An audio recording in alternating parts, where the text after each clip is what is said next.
Bom dia, irmãos. Começa agora o programa Café Teológico, um programa da Igreja Presbiteriana de Barra do Piraí, com convidados, pastores presbiterianos do Brasil e do mundo.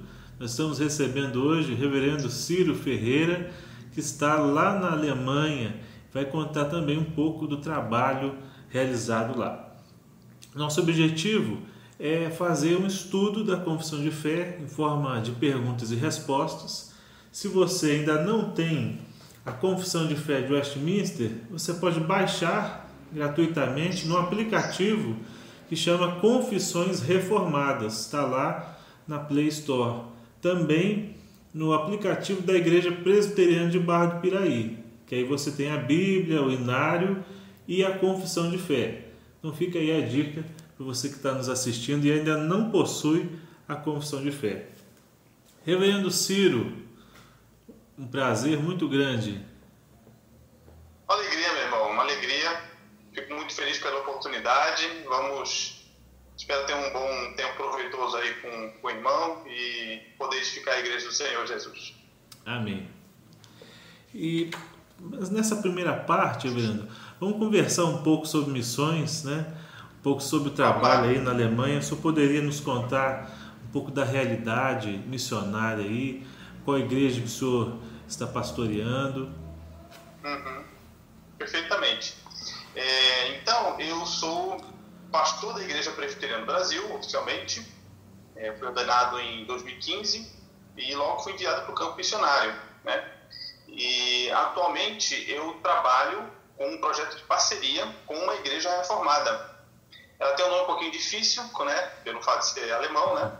Ela se chama Selbstständige Evangelische Reformierte Kirche. É literalmente Igreja Independente Reformada Evangélica.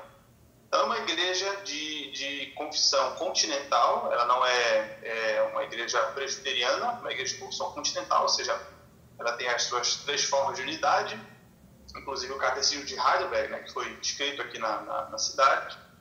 E eu trabalho junto com um pastor reformado, que antes era missionário da PCA nos Estados Unidos, mas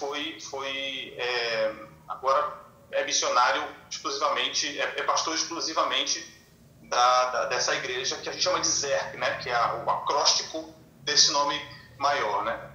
Então eu trabalho com esse projeto de parceria com essa igreja. Além disso, eu tenho também um ministério com brasileiros, eu desenvolvo aqui, já que é a língua materna, a gente tem mais facilidade, né, mais fluência, e havia um grupo de irmãos que se reuniam numa cidade próxima aqui, fica mais ou menos 1h30 em direção à França, chama Kaiserslautern. Essa cidade, ela tem uma base militar americana muito grande, muito famosa, chama Ramstein, e lá tem um número de brasileiros, né, muito maior. E lá eu tenho também um ministério com brasileiros. E além disso eu trabalho também, o trabalho está iniciando agora, mas com uma outra igreja. Essa igreja, na verdade, é americana, todos os membros, é uma igreja de fala americana, de fala inglesa. E só que alguns membros dessa igreja são alemães, porque casaram com americanos, né, e frequentam essa igreja. Embora falem inglês fluentemente, né, eles sentiam falta de um trabalho de língua alemã. Então, junto com outro jovem, outro rapaz, está aí no processo de ser ordenado, eu também tenho um ministério com esses alemães nessa igreja. Eu sou casado já há 15 anos, 16 anos na verdade, com a Thalita. Ela é filha de missionários alemães no sul do Brasil. Então, houve essa troca aí, né? A filha veio para a Alemanha e os pais, há 40 anos atrás, foram para o Brasil. E nós somos casados já há 16 anos, temos 4 filhos: o Judá, a Suzy, a Eva e o Levi. Então, esse é um resumo do meu trabalho por aqui.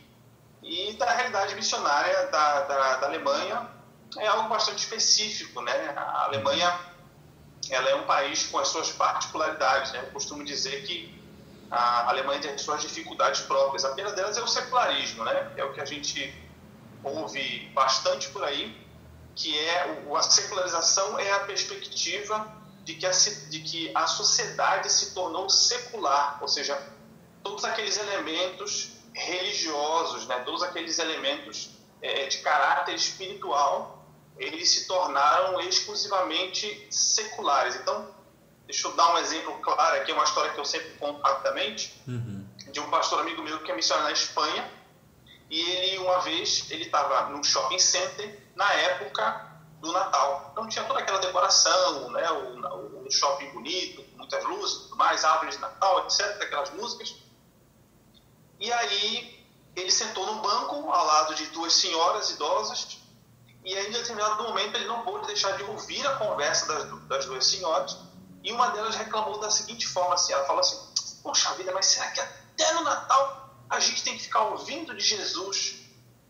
Né? Então, a gente percebe que as festas, né, os feriados, tudo aquilo que faz parte, né, da cultura, que tem um caráter religioso, se tornou basicamente algo cultural. Né? Então, o Natal é basicamente uma festa, né, um feriado como outro qualquer, a Páscoa, essas festividades, tudo aquilo que faz parte da cultura, que tem um caráter religioso, se tornou basicamente secular, se tornou algo exclusivamente cultural. Né? A segunda dificuldade que eu costumo listar é a questão do materialismo, né? Que a Alemanha é um país muito rico, então as pessoas elas vivem uma condição de vida muito boa, né?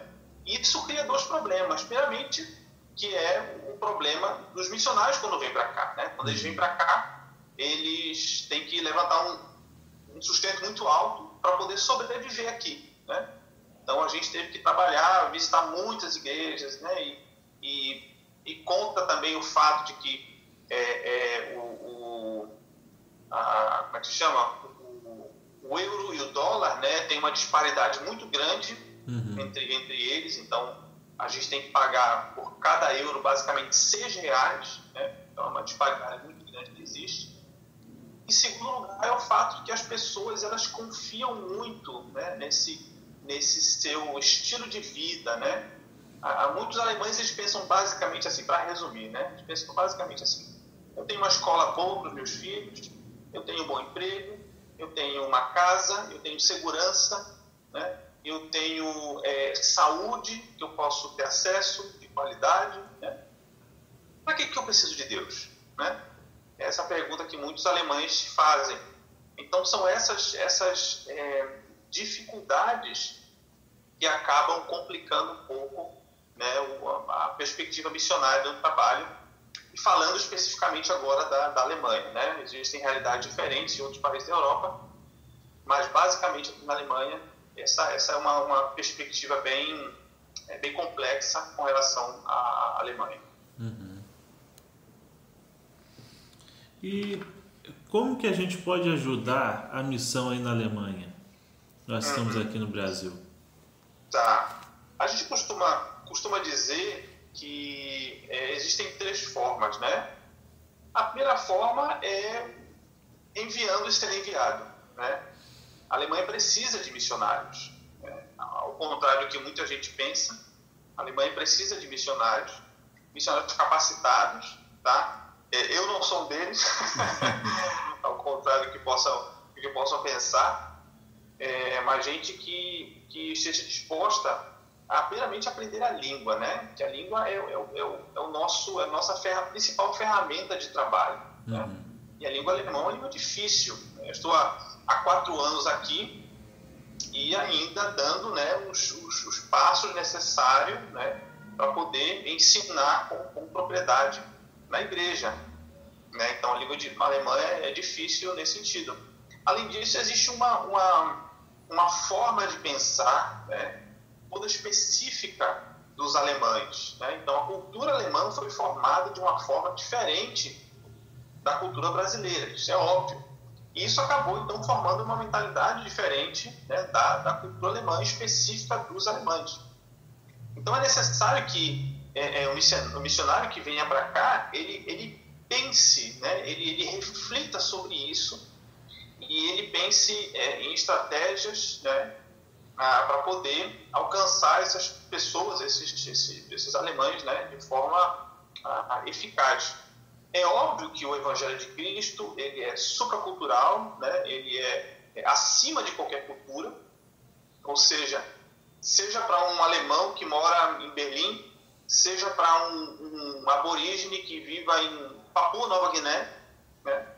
É necessário que essa pessoa entenda o Evangelho, e o Evangelho é suficiente para qualquer cultura, para qualquer época da história da humanidade. Mas, ao mesmo tempo, é necessário que a gente entenda a cultura para que nós sejamos capazes de comunicar, né?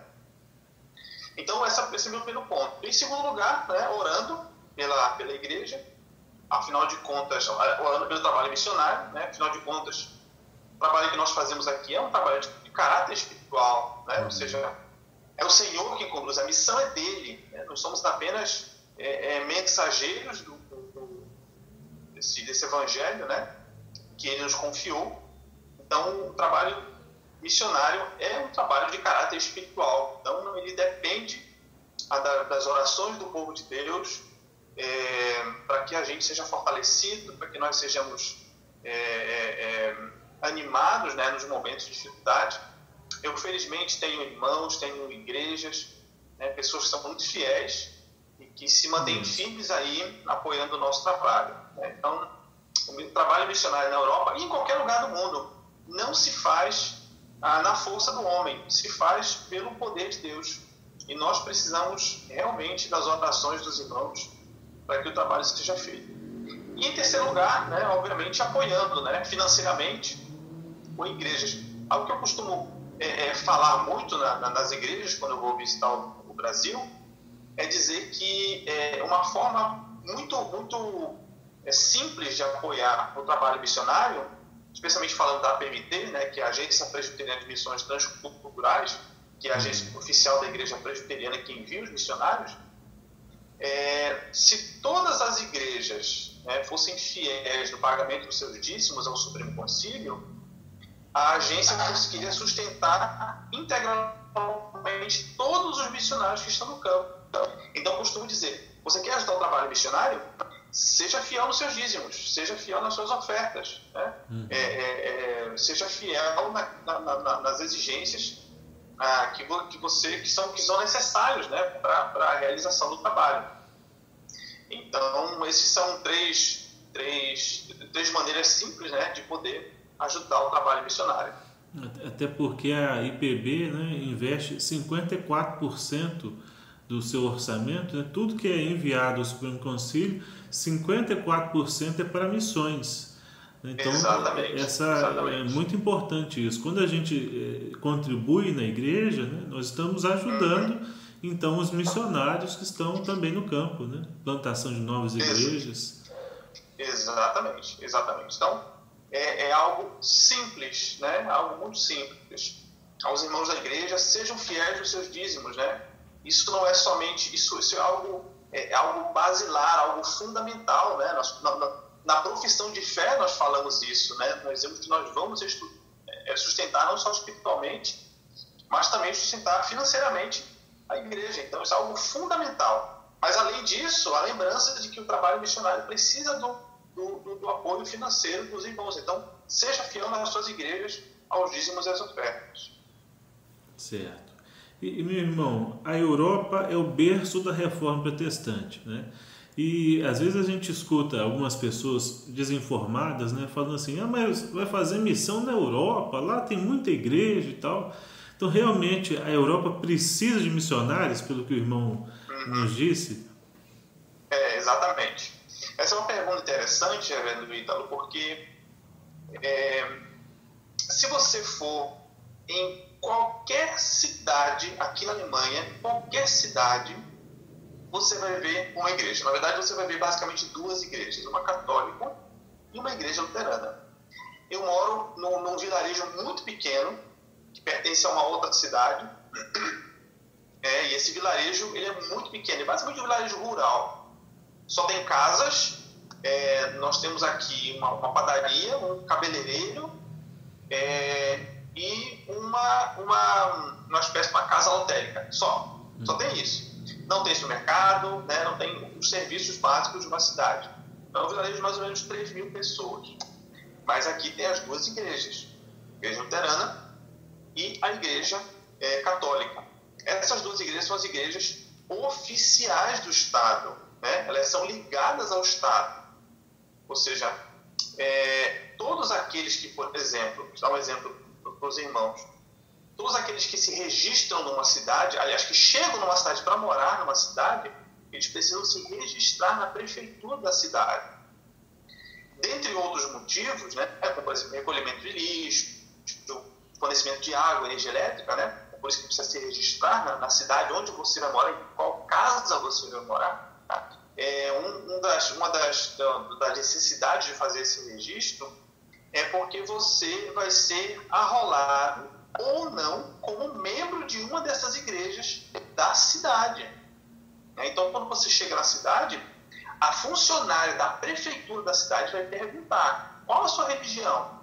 E se você disser que você é evangélico, você então vai ser arrolado como membro da igreja luterana. Ou se você disser que você é católico, você vai ser arrolado como membro da igreja católica. E um detalhe: algumas semanas depois vai chegar um boleto na sua casa para você pagar esse boleto. Esse boleto é o seu dízimo. Porque esse dízimo, na verdade, esse valor vai para o Estado e o Estado repassa às igrejas. Então, esse é um aspecto interessante. Qualquer cidade que você chegar, você vai ter uma igreja. Mas com um detalhe: a igreja luterana é uma igreja apóstata, é uma igreja que abandonou o evangelho de Cristo há muito tempo, assumiu a teologia liberal há muito tempo, né? Desde aí do século XVII, a partir do século XVIII. E essas igrejas abandonaram o evangelho. Você vai entrar nessas igrejas e a última coisa que você vai ouvir falar é do evangelho de Cristo. Você vai ouvir dizer que você precisa ser uma boa pessoa, que você precisa cuidar da natureza, que você precisa cuidar dos animais, mas ouvir que você é um pecador, que você precisa da graça de Deus para ser salvo, né? Isso você não vai ouvir. Então, é verdade. Em qualquer lugar você vai ver uma igreja. É o berço do protestantismo. Mas isso se tornou, como eu disse no começo, a história da cultura alemã, né, no seu caráter religioso, se tornou basicamente história. Você vai visitar as igrejas, tem muitas coisas, mas aqui não é um museu. Basicamente isso. Né? E se você for frequentar uma igreja, né, luterana, você vai ver que aquilo ali não tem nada de uma igreja. Aliás, eu costumo dizer de que se Lutero ressuscitasse, né, dos mortos e fosse procurar uma igreja, o último lugar onde ele permaneceria como membro era numa igreja luterana.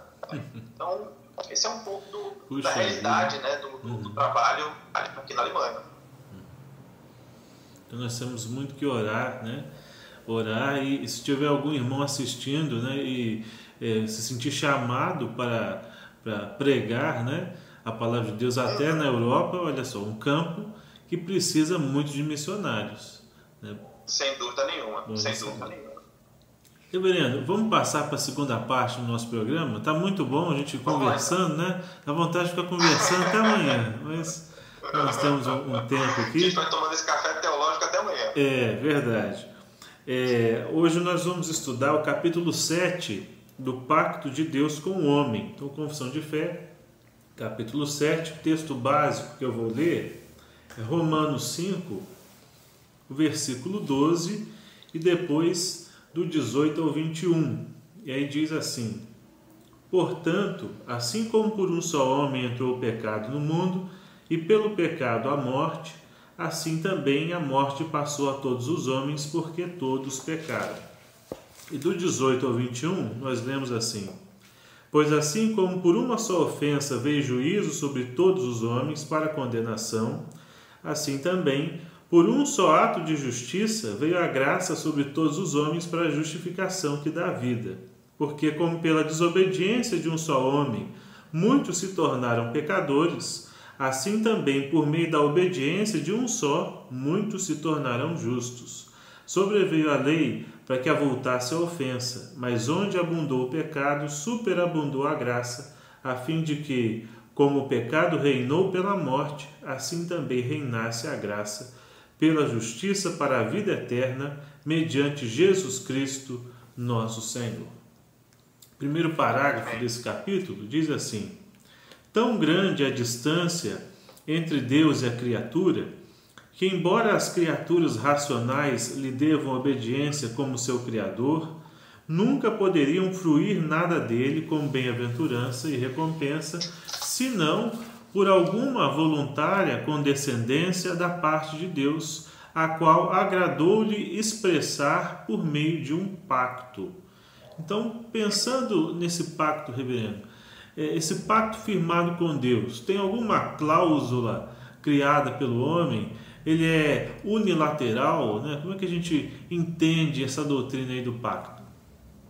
Certo. Essa aparentemente é uma pergunta simples, mas ela não é, porque ela tem alguns elementos aí importantes de ser esclarecidos.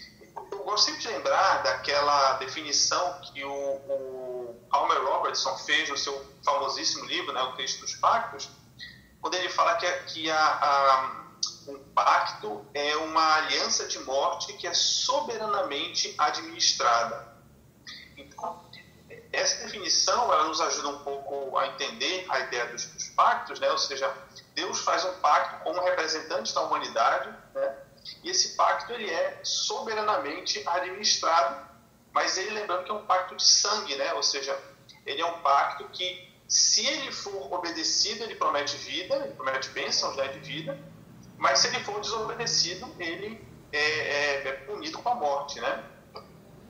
Então, há um detalhe interessante que é, a primeira resposta que eu talvez daria de forma mais simples não existe, né? Não, esse pacto ele é exclusivo da parte de Deus, né? Todos os pactos são exclusivos da parte de Deus, né? É Deus como o suzerano, é uma palavrinha difícil, mas a gente costuma usá-la com frequência para lembrar a ideia de um rei, né? Que ele domina sobre uma determinada cidade e ele impõe a sua lei sobre essa cidade. Então, os habitantes daquela cidade têm que viver de acordo com essa determinada lei daquele rei. Então, isso esclarece para a gente, né, o significado do pacto, ou seja, nós somos aqueles que obedecem a esse rei soberano, né? Então, a função de Deus está nesse sentido. Ele, embora seja feito com um representante, né, esse pacto tem um suzerano, tem um rei soberano, né? E ele é que impõe esse pacto, ele que impõe as cláusulas, né? Ou seja, não existe como aqueles que estão na condição de obedecer esse pacto, de barganhar, de questionar, de dizer, não, eu não concordo com esse ponto aqui que foi estipulado. Não existe isso. O soberano, né, o suzerano, ele chega, ele determina as cláusulas e o pacto vai ser assim e ponto final, né? Assim foi com Adão, assim foi com Noé, né? Assim foi com Moisés. Isso fica bem mais claro, né? Lá no livro de Êxodo, capítulo 20, quando Deus impõe a lei sobre o povo de Deus, vocês vão viver de acordo com a minha lei, né? Então não existe como o ser humano barganhar, questionar, né, esse pacto, ou as cláusulas desse pacto. Agora, com um detalhe importante, embora esse pacto ele seja soberanamente administrado, ou como a confissão de fé diz, né, que os homens não poderiam fruir nada dele, senão por alguma voluntária condescendência da parte de Deus, ou seja, Deus é que é condescendente com o ser humano em conceder um pacto, né, em fazer um pacto com a humanidade. Mas, em um certo sentido, é necessário que os homens obedeçam, né, as cláusulas do pacto. Então, embora ele seja soberanamente administrado, né, embora nós recebemos esse pacto com uma condescendência da parte de Deus, voluntária da parte de Deus, ou seja, ele não era obrigado a nada, foi voluntariamente condescendente, é necessário que nós obedeçamos a sua lei, né? Ou seja, é por isso que esse pacto ele é unilateral na sua execução e no seu cumprimento, mas é necessário povo de Deus, ou seja, aqueles que devem cumprir, né, os termos do pacto, sejam obedientes. No nosso caso, por exemplo, aqui nós estamos na Aliança da Graça, é necessário que nós nos arrependamos e tenhamos fé. Ou seja, a cláusula para poder fazer parte do pacto da aliança é arrependimento e fé.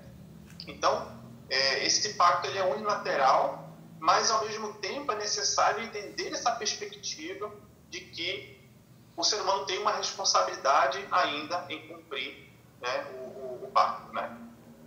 Certo. No segundo parágrafo aqui, nós lemos: o primeiro pacto feito com o homem era um pacto de obras. Nesse pacto foi a vida prometida a Adão e nele a sua posteridade, sob a condição de perfeita e pessoal obediência. Então eu queria perguntar, por que esse pacto foi chamado de Pacto das Obras? Certo. Esse é um termo bastante antigo, né? Que fala da ideia de o Pacto das Obras, né? Exclusivamente para o pacto que Deus fez com Adão, né? Então ele é chamado de Pacto das Obras porque foi como eu já falei, né? O critério para que ele fosse cumprido, né, era a obediência. Então Adão precisava ser obediente a Deus para receber os benefícios do pacto, não somente para ele, como também para a sua posteridade. Então era necessário que Adão fosse perfeitamente obediente para fruir, né, os benefícios desse pacto, ou seja, para ele receber vida. A palavra de Deus nos diz, né, que se Adão obedecesse, ele viveria, mas se ele desobedecesse, ele iria julgado por Deus. Então, por isso que esse pacto é chamado de Pacto das Obras, porque necessitava das obras de Adão, necessitava da obediência perfeita de Adão, né? Como nós sabemos que ele não conseguiu cumprir esse pacto das obras, ou seja, as suas obras, ele desobedeceu o pacto, ou seja, as suas obras não foram perfeitas, precisou então que Deus fizesse um novo pacto, né? Então, por isso então que ele é chamado de Pacto das Obras, porque exigia a obediência perfeita daquele que era o testador do pacto, né? Certo. E no terceiro artigo, nós lemos assim, terceiro parágrafo: tendo-se o homem tornado pela sua queda incapaz de ter vida por meio deste pacto, pacto das obras, o Senhor dignou-se a fazer um segundo pacto, geralmente chamado de Pacto da Graça. Neste Pacto da Graça, ele livremente oferece aos pecadores a vida e a salvação através de Jesus Cristo, exigindo deles a fé para que sejam salvos e prometendo o seu Santo Espírito a todos os que estão ordenados para a vida, a fim de dispô-los e habilitá-los a crer. Então, nós podemos dizer, né, que todos os homens têm pacto com Deus, baseado nisso que nós estamos estudando, e como nós entendemos esse pacto da graça? Ok, tá. Esse é um também, né, porque ele trata, né, do caráter do pacto da graça. Todos os homens têm um pacto com Deus. Eu não gosto muito de afirmar isso, né? Talvez alguém poderia dizer, né, nós temos um pacto por meio de Cristo, né? Mas eu prefiro dizer, né, para deixar bem claro para os irmãos, né, que não, a resposta é não, né? Os homens, a humanidade não tem um pacto diretamente com Deus, né? Esse pacto, ele exige um mediador, ele exige alguém, que é o termo que eu utilizei anteriormente, né, que é o testador, ou seja, nós precisamos sempre de um representante. Um texto muito claro, né, que a gente pode lembrar disso, é o texto lá de Êxodo, capítulo 20 também, que é o momento em que Deus reúne a congregação, reúne o seu povo, e ele, como o suzerano, né, como o rei soberano, iria impor a sua lei sobre o povo, iria apresentar a sua lei sobre o povo. E aí Deus, então, aparece, né, na montanha do Sinai, e, né, uma cena chocante, uma cena terrível, né, que as pessoas se sentem extremamente amedrontadas, né, pelo clangor de trombetas, a montanha começa a chacoalhar, né, nuvens no céu, trovões. Então é um espetáculo aterrorizante aos olhos dos homens, né? Mas esse é o Deus soberano. E aí ele anuncia os 10 mandamentos, né? Ele fala com o povo, e o povo ouve com seus próprios ouvidos, né, a voz de Deus. E aí, isso que é interessante, né? Que o povo não aguenta, o povo não consegue suportar isso. Porque é o próprio Deus, é o Criador do universo, é o Criador, né, dos céus e da terra. Ele é juiz sobre tudo, ele é o dono de tudo. Tudo que, né, eu gosto sempre de lembrar da imagem de Jó falando, né, que ele mediu o mar, né, com a palma das suas mãos, né, a quantidade de água que iria nos oceanos, ele mediu com a palma das suas mãos. Então esse é o Deus soberano. E o povo não suporta, nós não conseguimos suportar isso, nós não conseguimos suportar a grandeza de Deus, o poder de Deus, a sua maravilha, muito menos a sua ira, né? Então é por isso que é necessário sempre um mediador. E o que o povo faz então? Ele diz para Moisés: Moisés, vai, fala com Deus, porque nós não conseguimos suportar. E da mesma forma, então, é conosco, né? Nós precisamos, então, sempre de um representante, né? Então, a definição que tem dessa chamada aliança da graça é que nós recebemos os benefícios do cumprimento desse pacto, não por causa das nossas obras, mas por causa da graça de Deus. Ou seja, era necessário que houvesse a vida perfeita, né, a morte e a ressurreição de Jesus, e isso então foi nos oferecido gratuitamente, né? Nós não seremos capazes de pela nossa própria força, pela nossa própria justiça, cumprir as exigências do pacto, cumprir a lei de Deus, porque elas são altas demais para nós. Então, logo depois da queda do homem, todos nós estamos escravizados pelo pecado. Então é necessário que alguém, um representante, e sempre houve um representante em toda a história. Deus faz um pacto com Noé, Deus faz um pacto com Abraão, Deus faz um pacto com Davi, e por fim fez um pacto com Jesus. E ele é o nosso representante. É ele quem de forma perfeita consegue cumprir toda a lei de Deus, coisa que nós não seríamos capazes de fazer. Então, só para esclarecer, né? É um pacto que é feito com os homens individualmente? Não, é um pacto feito com a pessoa de Cristo. O pacto da graça é feito com a pessoa de Cristo. E ele é chamado de pacto da graça justamente por esse caráter gracioso dele, né? A morte de Jesus deveria ser a nossa morte, mas nós recebemos gratuitamente, ou seja, sem precisar fazer nada, né, de forma imerecida, os benefícios daquilo que Cristo fez por nós. Nós recebemos vida, ele recebeu a morte e nós recebemos vida, que é a exigência, né? O pacto é um pacto de sangue.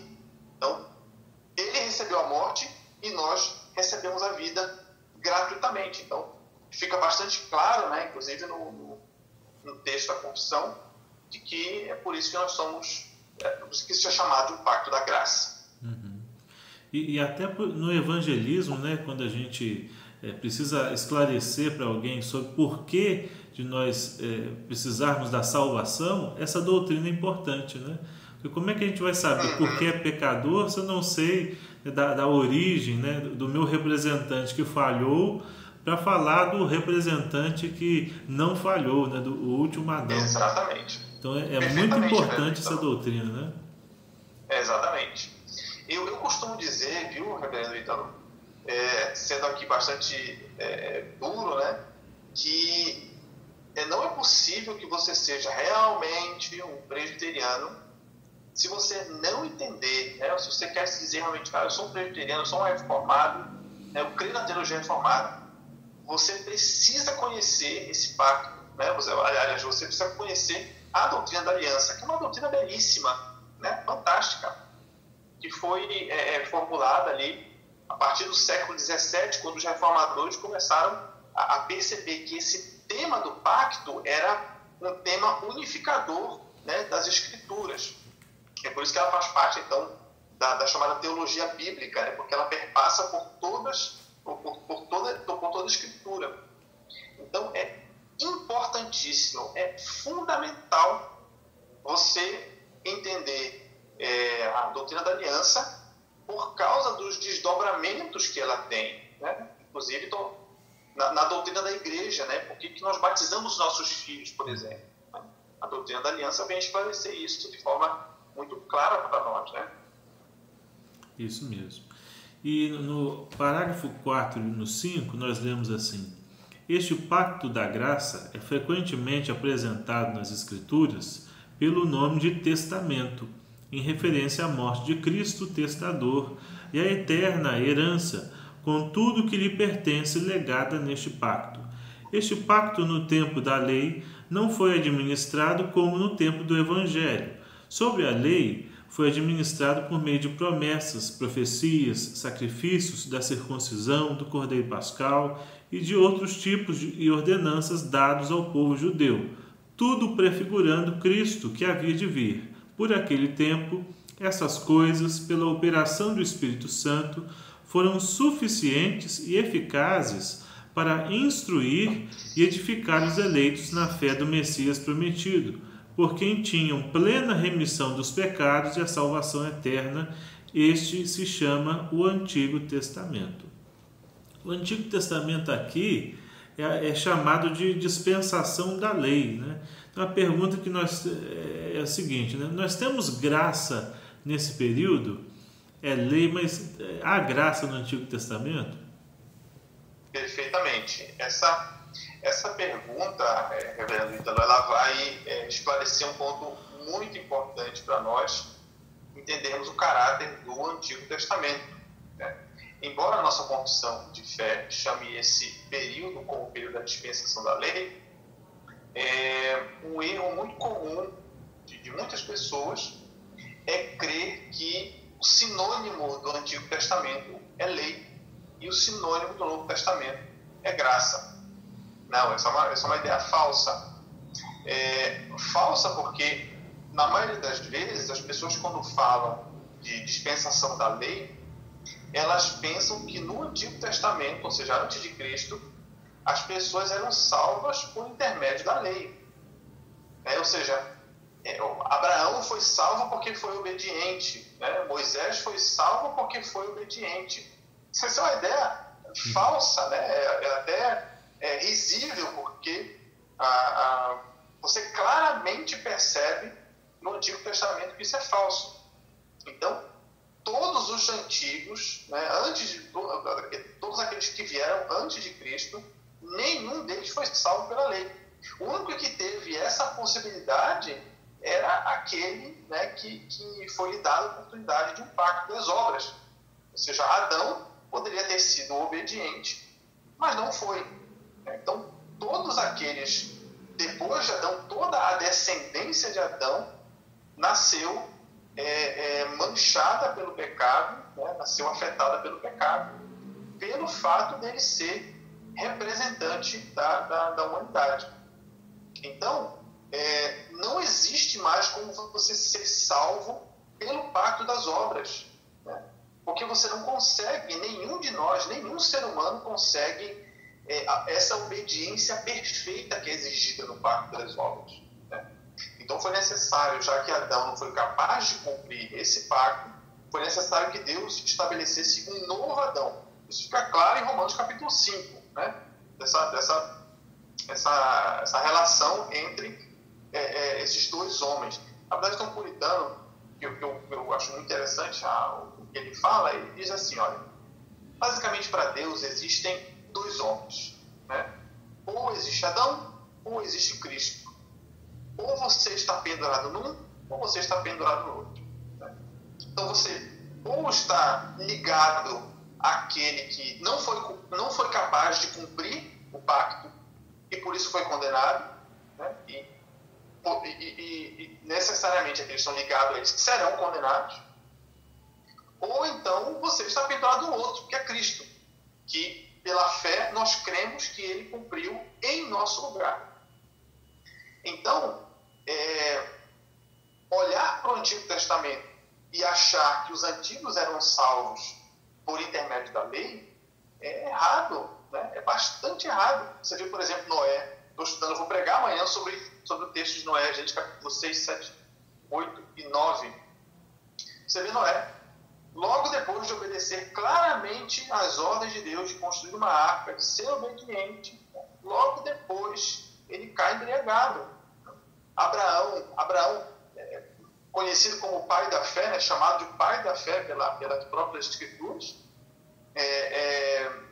temeu o rei do Egito, né, e entregou sua esposa Sara, né, para ser tomada como esposa pelo rei do Egito. Desobedeceu, né, desconfiou da promessa de Deus que ele teria um filho, e teve um filho bastardo com Agar. Você vê outro representante do pacto davídico, o próprio rei Davi, né? Todos conhecem a história do rei Davi, né? Adulterou com Batseba e mandou matar, né? a Urias, né? O esposo de Batseba. Então todos eles falharam. Todos os representantes dos pactos anteriores, né? Falharam, ou seja, nenhum deles foi salvo pelas suas obras. Todos eles apontavam para a pessoa de Cristo. Todos eles apontavam para o pacto que seria cumprido em Cristo. Então, existe graça no Antigo Testamento? Lógico que existe. Porque todos eles foram salvos pela graça, não foram salvos pela sua capacidade, né, de cumprir a lei. Não, eles falharam. Então, somente o Senhor Jesus foi capaz de cumprir perfeitamente a lei de Deus, e tanto no Antigo quanto no Novo Testamento, todos são salvos pela graça de Deus, né? Então essa que é a ideia clara que fica para nós. Que bênção, né? Saber que nós somos salvos pela graça, né? Que se fosse pelas obras, então estaríamos condenados. Todos nós teríamos sido consumidos, né? Todos nós teríamos sido derrotados, assim como os antigos foram, né? Isso aí. E mais um artigo aqui, para a gente ler, um parágrafo, né? Sobre o Evangelho, quando Cristo, a substância, se manifestou, as ordenanças nas quais esse pacto é ministrado passaram a ser a pregação da palavra e a administração dos sacramentos do batismo e da ceia do Senhor. Por essas ordenanças, posto que em número menor e administradas com mais simplicidade e menos glória externa, o pacto se manifesta com mais plenitude, evidência e eficácia espiritual a todas as nações, tanto aos judeus como aos gentios. Isto é chamado Novo Testamento. Não há, pois, dois pactos da graça diferentes em substância, mas um e o mesmo sob várias dispensações. Pensando nisso, o Novo Testamento cancelou as cerimônias do Antigo Testamento ou cumpriu? E como entender essa dispensação do Evangelho? Como é que a gente entende? Certo. Então, isso é outro detalhe importante de nós lembrarmos, né? As festividades, né? Tudo aquilo que que existia no Antigo Testamento, como diz aqui, né? Elas prefiguravam a Cristo. Né? Então, isso é um termo importantíssimo para nós entendermos, né, como que se dá essa relação do Antigo com o Novo Testamento na obra de Cristo, né? Ou seja, tudo aquilo que existia no Antigo Testamento era simbólico, né? O apóstolo Paulo, por exemplo, fala aos Colossenses, né, de que deixa eu abrir aqui, Colossenses capítulo 3, versículo 15.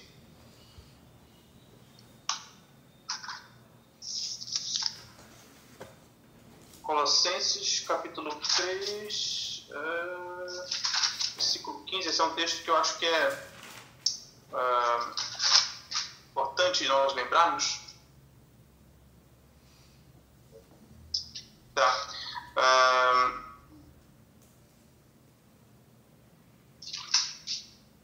Perdão.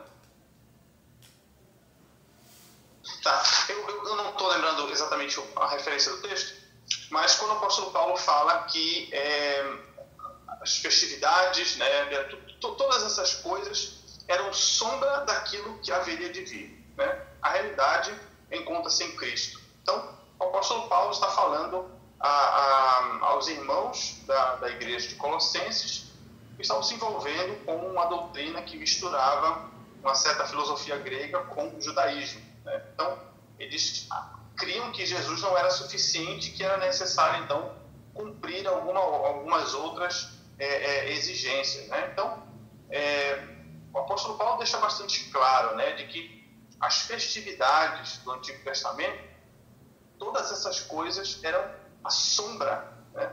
Mas a realidade encontra-se em Cristo. Eu costumo dar um exemplo muito interessante, que é o termo que nós usamos para falar essa ideia de sombra, né? Que é a palavra alemã Zeichen, que é literalmente placa, né? Quando você chega num ponto turístico, ou antes de chegar num ponto turístico, você sempre tem uma placa, né?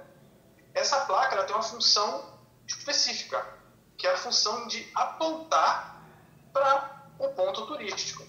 Ou seja, o importante não é a placa.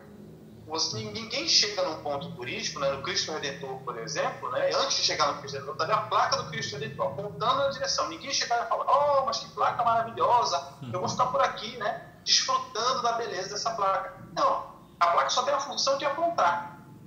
Então, é exatamente essa mesma ideia, né, que o apóstolo Paulo está se referindo aqui. Ele está dizendo que essas festividades, a Páscoa, o sábado, o Pentecostes, né, inclusive pessoas, né, como esses representantes que nós já falamos aqui, né, todos eles tinham a função de apontar para a pessoa de Jesus e para a sua obra, né? O exemplo mais claro que eu posso dar para a gente entender, né, esse aspecto é a questão do cordeiro. O cordeiro era um animal morto no lugar de uma determinada pessoa. Então, esse cordeiro ele não tinha um valor em si. Ele só tinha algum valor no sentido de que ele apontava para a obra de Cristo. É por isso que João Batista, então, lá no início do Evangelho de João, vai dizer: eis o Cordeiro de Deus que tira o pecado do mundo. Né? Então, nesse sentido, Jesus ele não veio, como ele falou, né, em Mateus capítulo 5, né, 17, não veio para revogar, mas ele veio para cumprir. Então, todas essas festividades, todos esses elementos, o tabernáculo, o templo, tudo isso é cumprido de maneira perfeita, tudo isso era prefigurado, ou seja, era uma figura anterior. Então, como o apóstolo Paulo disse aos Colossenses, isso era sombra daquilo que haveria de vir, mas a realidade encontra-se em Cristo, né? E a minha sombra não é real, quem é real sou eu, a sombra é apenas uma projeção da minha pessoa.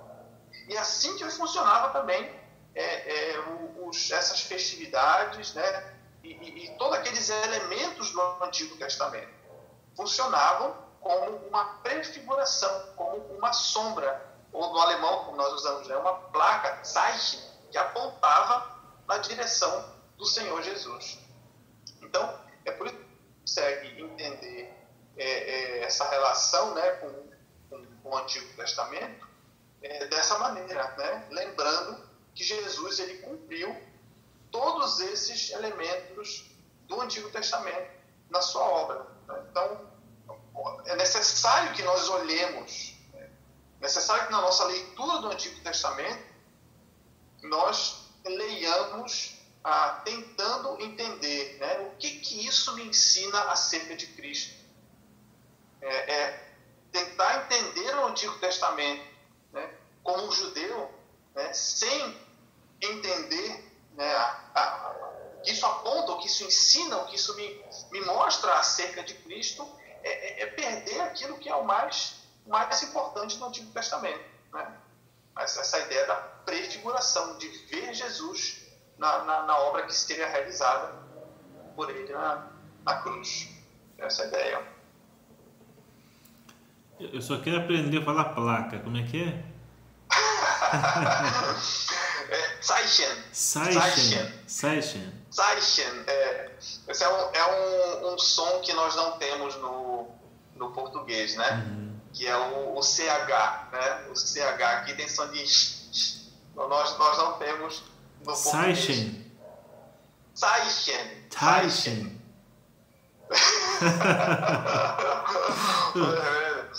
O alemão é difícil. Um dia a gente aprende. Um dia a gente aprende.